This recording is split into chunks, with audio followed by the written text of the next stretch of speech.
ओम नमः सिद्धेभ्य। आदरणीय मंच एवं सभी भावी सिद्धों को मेरा शुद्धात्म वंदन। जैसा कि आप सभी को विदित है कि आज की गोष्ठी का विषय निमित्त उपादान रखा गया है, जिसमें मेरा विषय है उपादान। तो सर्वप्रथम हम उपादान का सामान्य स्वरूप समझते हैं। उपादान समझने के लिए हमें उपादान किस चीज का भेद है वह समझना जरूरी है। तो जो उपादान है वह कारण के भेद का है। अब कारण क्या वस्तु होती है, तो कारण के बारे में कहा, जैसे कोई कार्य निष्पन्न हुआ, कार्य की उत्पत्ति हुई, तो उसमें जो उत्पादक सामग्री होती है उसको कारण कहते हैं। अब ऐसे कारण के दो भेद कहे, उपादान और निमित्त। आगामी वक्ता निमित्त का स्वरूप समझाएंगे, मैं आप सभी के सामने उपादान का स्वरूप रखने आया हूं। उपादान का सामान्य स्वरूप इस प्रकार है कि जिस वस्तु में कार्य संपन्न हो अथवा जिसके माध्यम से कार्य संपन्न हो उसको उपादान कहते हैं। अब ऐसे उपादान का उदाहरण लेने के लिए एक बहुप्रसिद्ध उदाहरण है मिट्टी एवं घड़ा। तो जो मिट्टी है वह स्वयं ही घड़े रूप परिणमित होती है और वो मिट्टी का कहीं व्यय नहीं हुआ, बस मिट्टी की पर्याय बदली है, अर्थात मिट्टी में ही कार्य हुआ है, तो मिट्टी को उपादान कहा क्योंकि मिट्टी ही घड़े रूप परिणमित हुई है। अब उपादान के भी आगे दो भेद कहे, त्रिकालीय उपादान एवं क्षणिक उपादान। त्रिकालीय उपादान उसके नाम से ही समझ रहा है, जो त्रिकाल में उपस्थित हो यानी हमेशा उपस्थित हो। उसकी सामान्य परिभाषा इस प्रकार है, जो उपादान द्रव्य में हर समय उपस्थित हो उसको त्रिकालीय उपादान कहते हैं। जैसे जो मिट्टी है, मिट्टी में हमेशा शक्ति है कि वह घड़े रूप परिणमित हो सकती है, मिट्टी में वह गुण हमेशा है कि वह घड़े रूप परिणमित हो सकता है। उसके आगे दूसरा भेद जो है वह है क्षणिक उपादान। क्षणिक उपादान अर्थात जो क्षण मात्र के लिए यानी एक समय के लिए उपस्थित हो। क्षणिक उपादान के दो प्रभेद कहे, अनंतर पूर्व क्षणवर्ती पर्याय और तत्समय की योग्यता। इसके जो नाम है, टर्म्स हैं, वो बड़ी हैं, लेकिन जो इनका अर्थ है वो बहुत सामान्य है। अनंतर, अंतर रहित, क्षणवर्ती, पूर्व क्षणवर्ती, पूर्व यानी एक समय पहले की, क्षणवर्ती यानी एक समय की पर्याय, उसको अनंतर पूर्व क्षणवर्ती पर्याय कहते हैं। अब अनंतर पूर्व क्षणवर्ती पर्याय का क्या अर्थ है यहाँ? इसका यह अर्थ है कि जब जैसे 9 के बाद 10 आता है, तो यहाँ पर मिट्टी का उदाहरण लगाते हैं।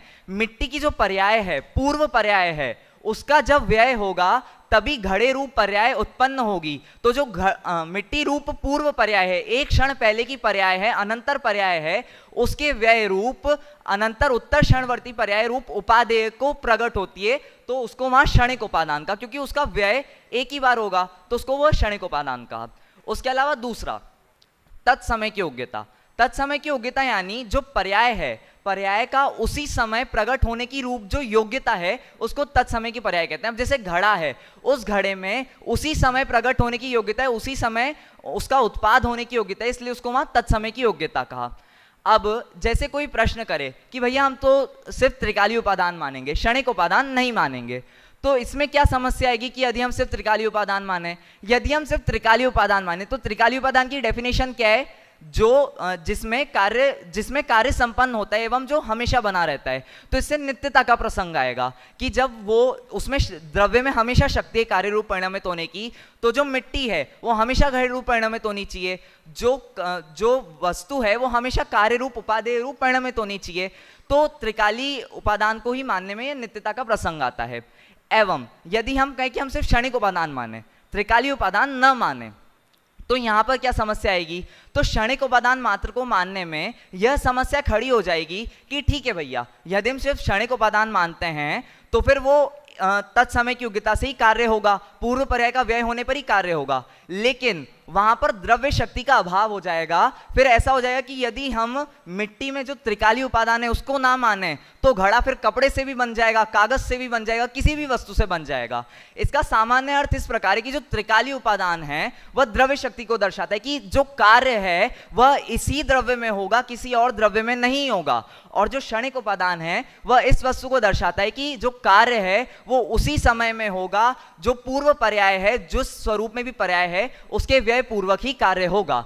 इसलिए वहां पर कहा कि त्रिकालीय उपादान और क्षणिक उपादान अर्थात जो द्रव्य शक्ति है और पर्याय शक्ति है, इन दोनों के सुमेल पूर्वक ही कार्य होता है। यदि इनमें से किसी एक को भी माने तो नित्यता या अनित्यता का प्रसंग आएगा। अब यहां पर कोई प्रश्न कर सकता है कि भैया फिर नियामक कारण किसको माने? नियामक कारण अर्थात जिसके कारण कार्य की उत्पत्ति हो रही है, जो मूल कारण है। तो त्रिकालीय उपादान तो हमेशा उपस्थित है। यहाँ यह कहने का प्रयास नहीं है कि त्रिकालीय उपादान का महत्व नहीं है, त्रिकालीय उपादान का महत्व है, लेकिन किस उपादान के कारण मूलतः कार्य की उत्पत्ति हो रही है। तो कहा क्षणिक उपादान के कारण, क्योंकि क्षणिक उपादान में भी अनंतर पूर्व क्षणवर्ती पर्याय का व्यय, ये पुरुषार्थ का नियामक यानी जो कार्य है, जो जैसे घड़े रूप कार्य है, वो मिट्टी रूपी पर्याय के व्यय पूर्वक ही होगा। यानी उसकी विधि फिक्स है कि जब मिट्टी रूपी पर्याय का व्यय होगा तभी घड़े रूप पर्याय उत्पन्न होगी। तो वह पुरुषार्थ का नियामक है, विधि का नियामक है। और तत्समय की योग्यता उसका जो कार्य है उसका नियामक है कि जब घड़े की उत्पन्न होने की योग्यता होगी, तत्समय की योग्यता होगी, तभी वह घड़ा उत्पन्न होगा। इसलिए जो क्षणिक उपादान है उसको समर्थ उपादान नाम से भी कहा गया। समर्थ उपादान यानी जो उपादान कार्य की उत्पत्ति में मूल कारण हो, उसको उपादान कहा।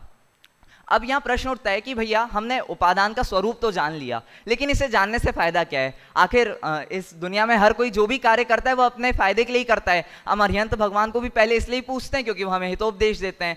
तो यहाँ पर इस उपादान के स्वरूप को जानने से हमारा क्या फायदा होगा, हमें क्या लाभ मिलेगा, यह जानते हैं।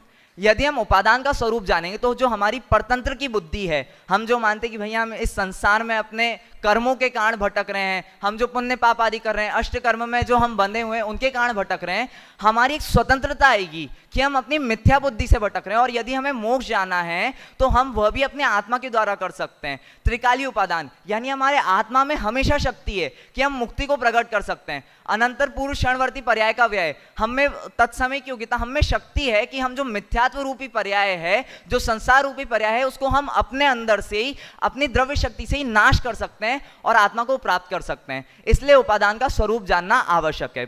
अंत में इसको सामान्य रूप से समझें तो उपादान के दो भेद कहे, एक त्रिकालीय उपादान और एक क्षणिक उपादान। त्रिकालीय उपादान यानी जो द्रव्य में हमेशा उपस्थित रहता है, अर्थात पदार्थ में हमेशा उपस्थित रहता है। क्षणवर्ती उपादान के दो भेद, अनंतर पूर्व क्षणवर्ती पर्याय का व्यय और तत्समय की योग्यता।